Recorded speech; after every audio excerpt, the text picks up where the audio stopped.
Hello friends, welcome to mind booster study. So I hope आप सब बहुत अच्छे होंगे, शानदार होंगे। सो फ्रेंड्स, आज की वीडियो में हम डिस्कस करेंगे हिंदी का मॉक टेस्ट नंबर 10।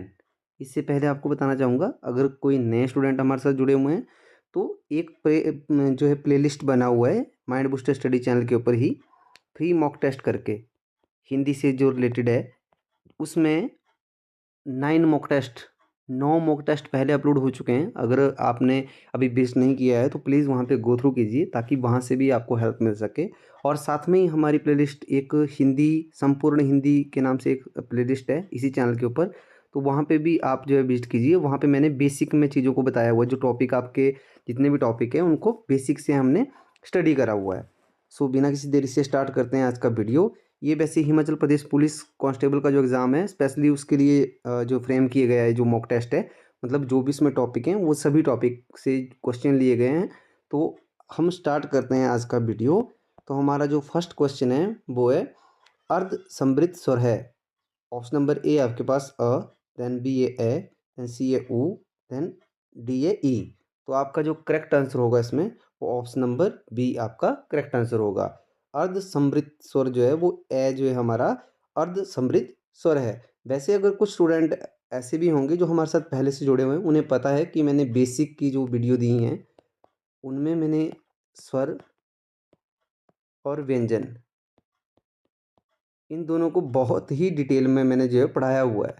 तो अगर किसी ने वहाँ पे विजिट नहीं किया है तो प्लीज़ एक बार गो थ्रू कीजिए, वहाँ से आपको ना बेसिक के बारे में पता चलेगा कि जो अर्ध समृद्ध स्वर है, या जैसे दीर्घ स्वर कौन से होते हैं, ह्रस्व स्वर कौन से हैं, पश्च स्वर कौन से हैं, तो वो सारी चीज़ें मैंने डिटेल में बता रखी हैं। तो प्लीज़ एक बार आप वहाँ पे गो थ्रू कीजिएगा।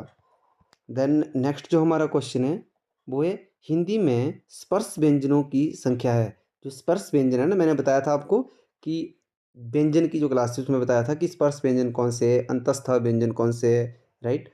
तो और उसमें संघर्षी व्यंजन कौन से हैं। तो इसमें आपके पास ऑप्शन दी गई है। ऑप्शन नंबर ए है आपका 25, देन बी है 33, देन सी है 15 और देन डी है आपका 21। तो इसमें जो आपका करेक्ट आंसर होगा वो आपका ऑप्शन नंबर ए आपका क्या है, ये करेक्ट आंसर है आपका। ये आपका करेक्ट आंसर हो जाएगा। 25 जो है हमारे वो स्पर्श जो व्यंजन है उनकी संख्या है। होप आप समझ रहे होंगे।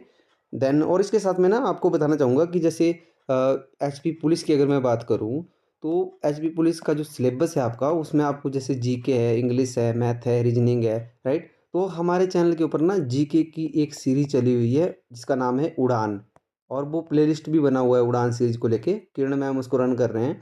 तो अगर आपने अभी तक उसको चेक नहीं किया है, प्लीज़ आप एक बार चेक कीजिए। मैम बहुत ही डिटेल से पढ़ाते हैं। एक बार आप किसी भी एक वीडियो को आप एक बार चेक कीजिएगा, आपको वहाँ से जो है इसका आइडिया हो जाएगा कि मैम किस तरह से पढ़ाते हैं। और वहाँ से आपको मैं 101% श्योर हूँ, अगर आपने वो जो सीरीज़ है उनके, इट मे बी दैट 20 से अब भी जो पार्ट हैं वो अपलोड हो चुके हैं। तो अगर उन सभी पार्ट्स को आप अच्छे से देखते हो तो मैं श्योर हूँ कि आपके जो क्वेश्चन आएंगे एग्जाम में, वो एक भी क्वेश्चन आपका छूटे नहीं पाएगा, राइट। देन बढ़ते हैं हम नेक्स्ट क्वेश्चन की तरफ। नेक्स्ट क्वेश्चन है हमारा, निम्न में घ का उच्चारण स्थान है। अब ये भी मैंने बहुत डिटेल में बताया, वो आपको उच्चारण स्थान जितने भी व्यंजन हैं हमारे या जो स्वर हैं, तो इसमें जो ऑप्शन दी गई हैं आपको वो है मूर्धन्य, देन तालु, कंठ और इनमें से कोई नहीं। तो आपका जो इसमें करेक्ट आंसर होगा ऑप्शन नंबर सी आपका क्या है, इसमें करेक्ट आंसर है आपका। ऑप्शन नंबर सी क्या हो जाएगा, करेक्ट आंसर हो जाएगा आपका, राइट। देन आप मुझे बताएंगे कि जो घ है ना, घ वो किस वर्ग के वर्ण में आता है। अब मैंने वर्ग और वर्ण, ये वर्ग और वर्ण क्या होते हैं इनके बारे में मैंने बहुत ही अच्छे से बताया हुआ है आपको। बेसिक की वीडियो एक बार प्लीज़ आप देखिएगा। तो ये आप मुझे कमेंट में बताइएगा कि किस वर्ग के का वर्ण है, कौन सा जो घ वर्ण है ना, घ वो कौन से वर्ग का वर्ण है। देन बढ़ते हैं हम नेक्स्ट क्वेश्चन की तरफ। नेक्स्ट क्वेश्चन है हमारा, कौन सा शब्द अनाज शब्द का पर्यायवाची है। बोलते जो अनाज है ना, अनाज उसका पर्यायवाची शब्द कौन सा है, चाह, शस्य, अग्नि या रूपा। तो इसमें जो इसका करेक्ट आंसर होगा वो ऑप्शन नंबर बी आपका करेक्ट आंसर हो जाएगा। सस्य क्या है, ये अनाज का पर्यायवाची शब्द है, किसका, अनाज का। आई होप आप समझे होंगे। देन बढ़ते हैं हम नेक्स्ट क्वेश्चन की तरफ। नेक्स्ट क्वेश्चन है हमारा, कौन सा शब्द अशुभ का पर्यायवाची नहीं है। अब देखो यहाँ पे नहीं है बोला हुआ है, नहीं है, तो इसका जो ऑप्शन है आपका वो है तरंग, देन घोड़ा, घोटक है। तो आपका जो करेक्ट आंसर हो जाएगा वो तरंग हो जाएगा। तरंग क्या है, वो अशुभ का पर्यायवाची नहीं है। पर्यायवाची कौन कौन से हैं? घोड़ा पर्यायवाची है अशुभ का, क्योंकि अशुभ को ही घोड़ा बोलते हैं। देन घोटक है। आई होप समझे होंगे। देन बढ़ते हैं हम नेक्स्ट क्वेश्चन की तरफ। और इसके साथ मैं आपको बताना चाहूँगा कि ये जो आपको जैसे 20 मार्क्स का जो मॉक टेस्ट है ना आपको, तो ये जो 20 मार्क्स है आपके, जितने भी आपके टॉपिक है ना, किसमें, जो आपका हिंदी का सिलेबस है, हिंदी का जो आपका सिलेबस रहेगा उसमें जो टॉपिक है ना आपके, उन सभी टॉपिक्स में से आपको क्वेश्चन लिए गए हैं। किसी में से 2 हैं, 3 हैं, जो पॉसिबिलिटी बनती है कि इतने आपको क्वेश्चन वहाँ पे आ सकते हैं। तो आप बहुत ही ध्यान से देखिएगा। और ये बहुत ही सटीक, अगर मैं बात करूँ तो ये मॉक टेस्ट है, मतलब मोस्ट एक्सपेक्टेड जो हमारा मॉक टेस्ट है वो चल रहा है, राइट। तो आप बहुत ध्यान से देखिएगा। क्वेश्चन है हमारे पास, क्वेश्चन नंबर 6 है, श्री गणेश शब्द का विलोम है। अब विलोम का मतलब होता है विपरीत, वो आपको पता है। देन ऑप्शन है इसका इति, देन इतिश्री, देन अनर्थ, देन विरक्त। तो इसका जो करेक्ट आंसर होगा वो ऑप्शन नंबर बी हमारा जो है वो करेक्ट आंसर हो जाएगा। इतिश्री जो है ये हमारा क्या है, ये हमारा करेक्ट आंसर है श्री गणेश का। अब देखो श्री गणेश का मतलब क्या होता है, इसका जो अर्थ है ना, क्या अर्थ होता है इसका, वो आप मुझे कमेंट में बताएंगे। मैं आपके कमेंट का वेट करूंगा कि श्री गणेश का मतलब क्या होता है, राइट। देन बढ़ते हैं हम नेक्स्ट क्वेश्चन की तरफ। नेक्स्ट क्वेश्चन है हमारा, उत्तर का विलोम शब्द नहीं है। अब नहीं है बोला हुआ है इसने, कि जो इसका विलोम शब्द नहीं होगा। देखो प्रश्न, ठीक है, दक्षिण, पूर्व, अनुत्तर। तो प्रश्न तो इसका होगा, दक्षिण भी इसका होगा, दिशा की उसमें अगर मैं बात करूँ। और पूर्व आप बोलेंगे सर पूर्व क्यों दिया है यहाँ पे, देखो पूर्व इसलिए दिया है क्योंकि अगर उत्तर जो दिशा है ना, अगर उत्तर का, जैसे उत्तर का अगर दक्षिण बनता है ना, तो विपरीत अगर मैं बात करूं तो जो पूर्व है ना वो भी तो विपरीत ही है। ऐसा तो है नहीं कि इसके समान में, समान अर्थ में है कोई, राइट। तो इसको यहाँ पे कंसिडर किया जाएगा इसके विलोम शब्द में। ये आपने समझना है, भाव को समझना है आपने कि किस तरह से एग्जामिनर आपको जो है वो पूछ रहा है। तो वो चीज़ें आपके दिमाग में होनी चाहिए कि आपको जो जैसे अप्रोच जो आपने वहाँ पे अप्लाई करनी है ना, वो किस तरह से करनी है चीज़ों को लेके। देन डी है अनुत्तर। अनुत्तर इसका जो है वो करेक्ट आंसर हो जाएगा। अनुत्तर जो है वो उत्तर का विलोम नहीं होता, विलोम नहीं है। तो अनुत्तर इसका जो है वो करेक्ट आंसर हो जाएगा। आई होप आप समझ रहे होंगे। देन बढ़ते हैं हम नेक्स्ट क्वेश्चन की तरफ। नेक्स्ट क्वेश्चन है हमारा, ऊर्जा शब्द का समानार्थी है। समानार्थी मतलब समान अर्थ वाला, समान अर्थ है जिसका, ये इसका अर्थ होता है, राइट। ये मैंने बहुत डिटेल में बताया हुआ आपको। समानार्थी को हम जैसे एकार्थी और अनेकार्थी, तो एकार्थी भी, समानार्थी को हम एकार्थी भी बोलते हैं। और अनेकार्थी के बारे में मैंने वीडियो दी हुई है आपको, तो एक बार प्लीज़ आप जो बेसिक की वीडियो है ना, उन्हें एक बार प्लीज़ से देखिएगा, ताकि आपके जो जैसे आपको जो डील करना है ना क्वेश्चन को, किस तरह से आपने जो है वहाँ पे अप्रोच करना है, वो चीज़ें आपको प्रॉपर्ली पता चल सके। क्योंकि बेसिक से आपको पता लगेगा ना कि आपने किस तरह, मतलब कौन से भाव से अपने क्वेश्चन को पढ़ना है और कौन सी अप्रोच से आपने क्वेश्चन को ठीक करना है। तो ऑप्शन नंबर ए आपका शक्ति, देन बी है ईंधन, देन सी है गर्म, देन डी है अशक्ति। तो इसका जो करेक्ट आंसर हो जाएगा वो ऑप्शन नंबर ए आपका करेक्ट आंसर हो जाएगा। ऊर्जा का जो समानार्थी शब्द होगा वो शक्ति आपका क्या हो जाएगा, आपका करेक्ट आंसर हो जाएगा। होप आप समझे होंगे। देन बढ़ते हैं हम नेक्स्ट क्वेश्चन की तरफ। नेक्स्ट क्वेश्चन है हमारा, जीवन का अर्थ है जिंदगी। बोलता जीवन का अर्थ है जिंदगी, ठीक है। तो बोलता दूसरा अर्थ क्या होगा जीवन का, अगर जीवन का अर्थ जो है वो जिंदगी है तो उसका दूसरा अर्थ क्या बनेगा, ये पूछ रहा है ये। तो ऑप्शन नंबर ए है जीने का ढंग, देन वायु, देन पानी, देन मौत। तो इसका जो करेक्ट आंसर होगा वो पानी, इसका जो है वो करेक्ट आंसर होगा। अब पानी क्यों इसका करेक्ट आंसर होगा वो आप मुझे कमेंट में बताएंगे कि आप कौन से भाव से इसे समझ रहे हैं, ये आप मुझे कमेंट में बताएंगे। मैंने बहुत ही डिटेल में आपको जो बताया हुआ है इन सब चीज़ों के बारे में, तो मैं चाहूँगा कि साथ साथ में आपका एक रिवीजन भी होता रहे।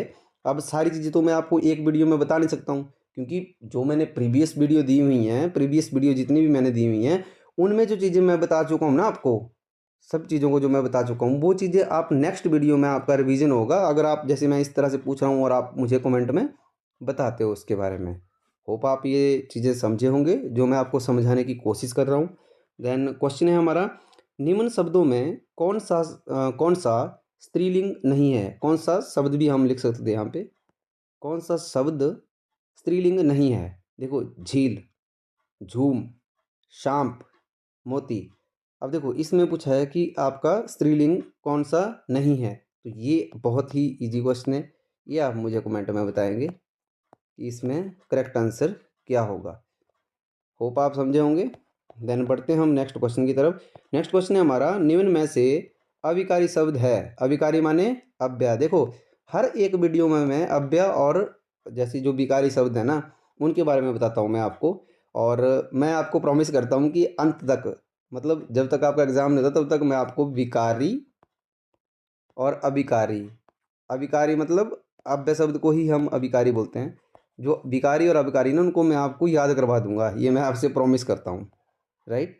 सो इसमें पूछा है कि अविकारी शब्द कौन सा है इसमें। अब मैंने बहुत ही अच्छे से आपको बताया, एक ऐसी ट्रिक मैंने बताई है आपको, अगर आपने प्रीवियस वीडियो देखी हो और जो नए स्टूडेंट है वो भी समझ लें कि जो भी अविकारी शब्द जब हम जैसे फाइंड आउट करने की कोशिश करते हैं कि अविकारी शब्द कौन सा है, राइट, तो आपने क्या करना है कि उस शब्द को उठाना है और उस शब्द को जैसे बदलना है आपने। मतलब मैंने बोला था ना आपको कि अभिकारी जो शब्द हैं उनके ऊपर काल, कारक, वचन और लिंग। लिंग माने जैसे स्त्रीलिंग करते हैं हम या पुल्लिंग हम यूज़ करते हैं, राइट। तो वो आपने बदलने की कोशिश करनी है उसको, जैसे वर्तमान है, राइट, और नया है, और आपका जैसे तथा है। तो देखो, अगर ये एक वजह किसी एक को भी अगर आप जो है बदल पा रहे हो तो ये क्या होगा, तो ये विकारी शब्द बन जाएगा। और अगर नहीं बदल पा रहे हो तो अविकारी होगा। तो वर्तमान क्या है, वर्तमान जो है हमारा, जो वर्तमान को हम क्या करते हैं, काल और कारक का प्रभाव पड़ता है वर्तमान के ऊपर। जैसे नया है इसके ऊपर भी पड़ता है। देन तथा है, तथा तथा को ना तो हम एक वचन कर सकते हैं ना बहुवचन कर सकते हैं, और ना स्त्रीलिंग में बदल सकते हैं ना इसको पुल्लिंग में बदल सकते हैं। तो हमारा करेक्ट आंसर यही हो जाएगा। अब सुंदर भी दिया हुआ है यहाँ पे, तो सुंदर हमारा जो है वो क्या होगा, वो हमारा विशेषण में भी यूज होता है। सुंदर जो है वो विशेषण में भी यूज होता है और इसको हम कई बार संज्ञा में भी यूज कर लेते हैं। तो तथा क्या है हमारा, ये करेक्ट आंसर है। आई होप आप समझे होंगे। देन बढ़ते हैं हम नेक्स्ट क्वेश्चन की तरफ। वह चलते चलते रुक गया। रेखांकित शब्द क्या है? रेखांकित शब्द है चलते चलते। अब देखो, ये जो चलते चलते है ये क्या है, बोलता जो ऑप्शन दिए हुए हैं इनमें क्या है, अव्यय है, सर्वनाम है, क्रिया है या क्रिया विशेषण है। तो यहाँ पे मोस्ट ऑफ जो स्टूडेंट है वो गलती करते हैं। वो क्या करते हैं कि इसमें अव्यय को टिक करके आ जाते हैं, क्योंकि चलते चलते वैसे है तो अव्यय ही, बट चलते चलते यहाँ पे लिखा हुआ है। तो यहाँ पे एक बात ध्यान रखनी है आपको कि देखो, ये चलते चलते क्या है, वैसे क्रिया है ना चलते, तो ये क्रिया विशेषण में इंक्लूड होता है ना कि अव्यय में। तो आपको जब भी ऐसे एग्जामिनर कंफ्यूज करेगा, मतलब अव्यय और क्रिया विशेषण के जैसे ऑप्शन देके, तो आपने पहले एक बार जो है उस शब्द को देखना है जो रेखांकित शब्द होगा कि क्या वो क्रिया है। क्रिया में भी प्रयोग होता है। तो क्रिया विशेषण इसका जो है वो करेक्ट आंसर हो जाएगा। तो ऑप्शन नंबर डी इसका क्या होगा, करेक्ट आंसर होगा, राइट। देन बढ़ते हैं हम नेक्स्ट क्वेश्चन की तरफ।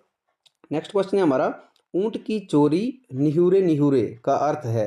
बोलता ऊंट की चोरी निहुरे निहुरे, निहुरे। अब देखो, ऑप्शन नंबर ए है किसी चीज को व्यर्थ लेके बैठ रहे हैं ना। देन बी है बड़े काम को छुप कर नहीं किया जा सकता, सकता होगा यहाँ पे, नहीं किया जा सकता। देन बड़े काम छुप छुपा कर होते हैं, यह बढ़ा चढ़ा कर कहना। तो इसका जो करेक्ट आंसर होगा वो ऑप्शन नंबर बी आपका करेक्ट आंसर हो जाएगा इसमें। ऑप्शन नंबर बी क्या है इसमें, करेक्ट आंसर है आपका, बड़े काम को छुप कर नहीं किया जा सकता। मतलब ऊँट की चोरी आप ऐसे छुप के थोड़ी भी कर सकते हैं। अगर ऊँट चोरी भी करना है किसने, वैसे चोरी गलत बात है, चोरी नहीं करनी चाहिए हमें। बट अगर कोई चोर है जो ऊँट की चोरी भी करना चाहेंगे तो वो आसान कार्य नहीं है, मतलब वो छुप के नहीं हो सकता है, राइट। देन बढ़ता हूँ नेक्स्ट की तरफ।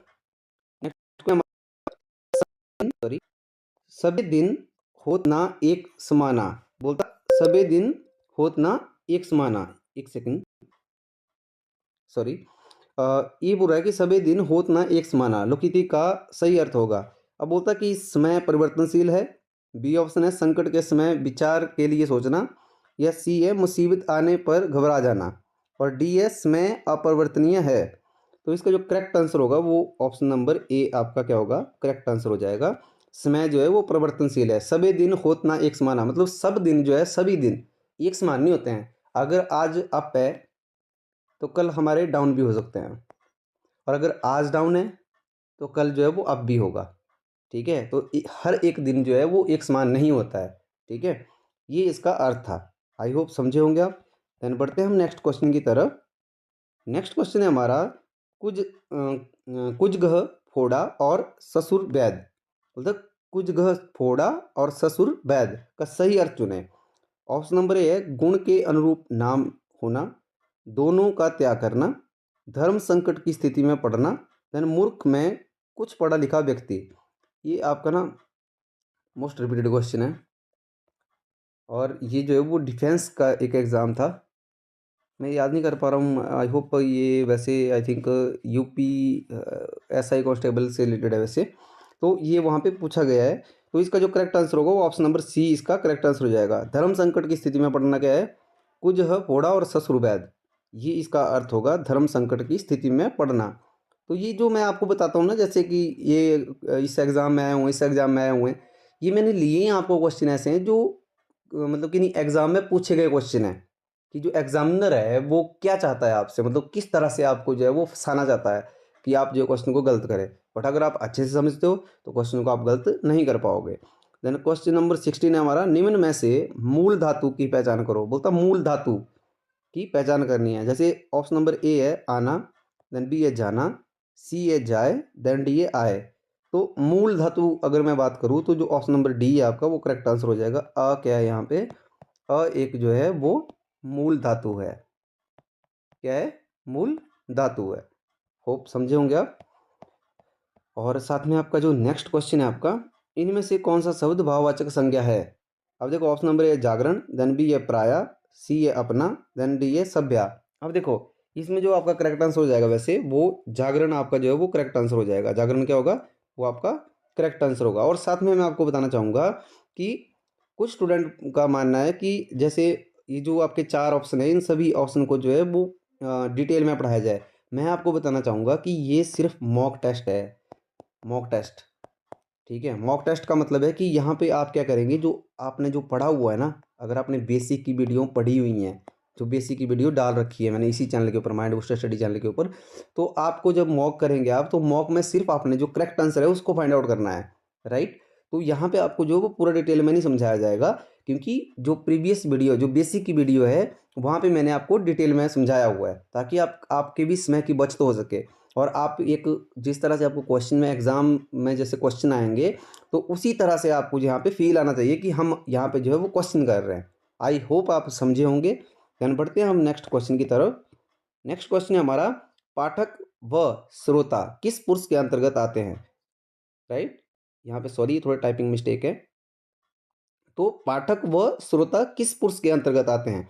अब देखो मैंने आपको बहुत ही डिटेल में बताया था कि जैसे सर्वनाम की जो वीडियो थी ना, उसमें मैंने बताया था आपको कि जो पुरुष पुरुष कितने प्रकार के होते हैं, जैसे उत्तम पुरुष है, मध्यम पुरुष है, अन्य पुरुष है। और मैंने बहुत ही डिटेल में इसके बारे में आपको जो है वो बता रखा है। ठीक है, तो आपने मुझे इसका कमेंट में जो है आंसर बताना है कि ये जो क्वेश्चन है इसका करेक्ट आंसर क्या होगा। अब देखो मुझे बहुत अच्छा लगा कि कुछ स्टूडेंट ऐसे हैं हमारे जो वीडियो देखते हैं, वो हमारे फीडबैक में जो है हमें मैसेज करते हैं, और सॉरी कमेंट करते हैं, रिप्लाई करते हैं।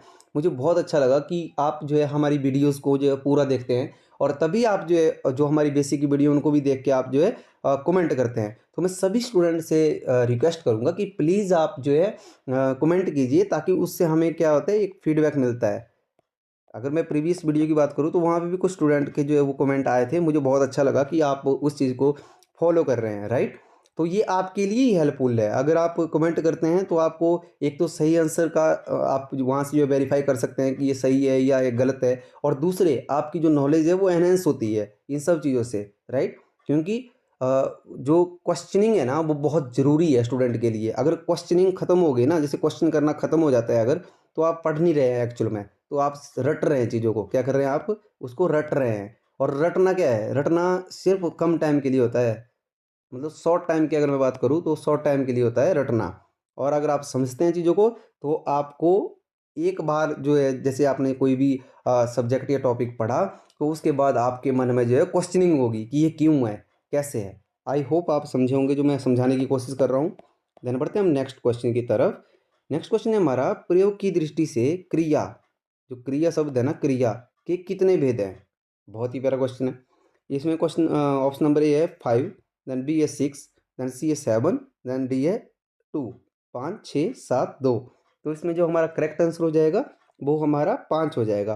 क्रिया क्रिया की मतलब जो भेद हैं प्रयोग की दृष्टि से, वो कितने भेद हैं? 5।